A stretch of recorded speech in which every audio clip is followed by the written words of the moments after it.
Hello guys, welcome to our channel. இவ்வளோ சூப்பரான கருப்பு உளுந்து டெசர்ட் எப்படி செய்யறதுன்னு பார்ப்போமா? ஸ்வீட்டே பிடிக்காத குழந்தைங்களுக்கு கூட இந்த டெசர்ட் ரொம்பவே பிடிக்கும். இதை செய்ய ஒரு பேனை சூடுபடுத்தி அதில் 2 கப் உளுந்து ஆட் பண்ணிக்கோங்க. இது கூடவே 1/2 கப் பச்சரிசி எடுத்துக்கோங்க. உளுந்தும் பச்சரிசியும் நல்லாவே ஃப்ரை ஆகணும். ஸோ அப்போ தான் நமக்கு டெசர்ட் நல்லா டேஸ்ட்டாக இருக்கும். வாசனைக்காக நம்ம கொஞ்சம் ஏலக்காய் கூட போட்டுக்கலாம்.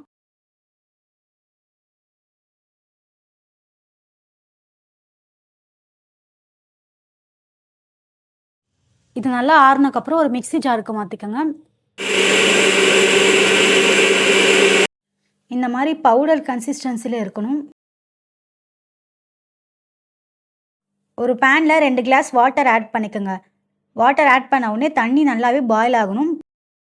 இது கூட வெல்லம் ஆட் பண்ணிக்கிட்டு வெல்லம் நல்லா கரையிற வரைக்கும் ஸ்டவ்வை சிம்லேயே வச்சு நம்ம மிக்ஸ் பண்ணி விடணும்.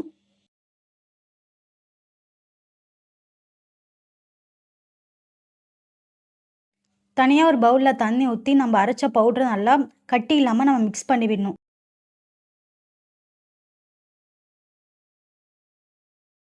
இந்த மாதிரி நம்ம மிக்ஸ் பண்ணும்போது நமக்கு டெசர்ட் வந்து கெட்டி ஆகாமல் இருக்கும்.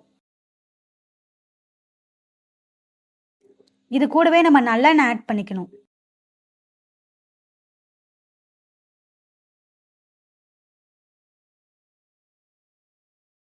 ஸோ இந்த ஸ்டேஜில் நம்ம ஸ்டவ் ஆஃப் பண்ணி நம்ம சர்வ் பண்ண ஆரம்பிச்சிடலாம்.